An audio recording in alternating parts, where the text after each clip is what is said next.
আসসালামু আলাইকুম। ইয়াসমিন কিচেনের আজকের রেসিপি রেস্টুরেন্টের স্বাদে ঘরের তৈরি মেয়োনিজ। অল্প উপকরণে অল্প সময়ে ছোট বড় সবার পছন্দের এই রেসিপিটি ঘরে তৈরি করা যায়। চলেন দেখি প্রস্তুত প্রণালী। এখানে আমি রুম টেম্পারেচারে থাকা একটা ডিম নিয়ে নিচ্ছি। ডিমটা একটা ব্লেন্ডার জারে ভেঙে দেব। দিয়ে দিব হাফ টিস্পুন গোলমরিচ। এখানে সাদা অথবা কালো যে কোনো গোলমরিচ দিলেই হবে। দিয়ে দিব 2 চা চামচ চিনি, 1 টেবিল চামচ গুঁড়ো দুধ,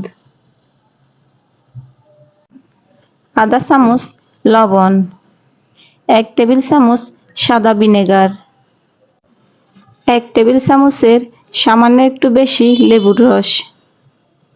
এখানে আমি 1 কাপ পরিমাণ সয়াবিন তেল নিচ্ছি।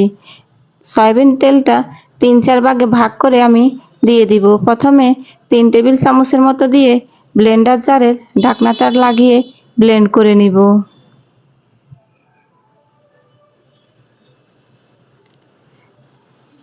প্রথমবারে 2 মিনিটের মতো ব্লেন্ড করে নিব।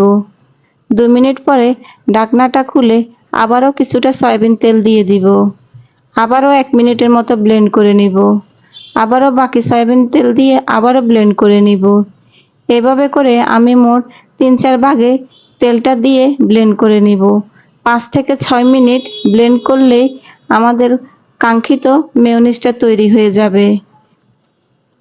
5 মিনিটের বেশি ব্লেন্ড করবেন না, তাহলে মেয়োনিজ থেকে তেলটা ছেড়ে দিবে, তখন মেয়োনিজটা অনেক বেশি পাতলা হয়ে যাবে। তৈরি হয়ে গেছে আমাদের মজাদার মেয়োনিজ। খুব অল্প সময়ে এই মেয়োনিজটা আমরা বাসায় তৈরি করতে পারি। স্বাদ কিন্তু কোনো অংশে রেস্টুরেন্টের থেকে কম না। বাসায় এটা অবশ্যই তৈরি করবেন, আর ভালো লাগলে লাইক কমেন্ট শেয়ার করবেন।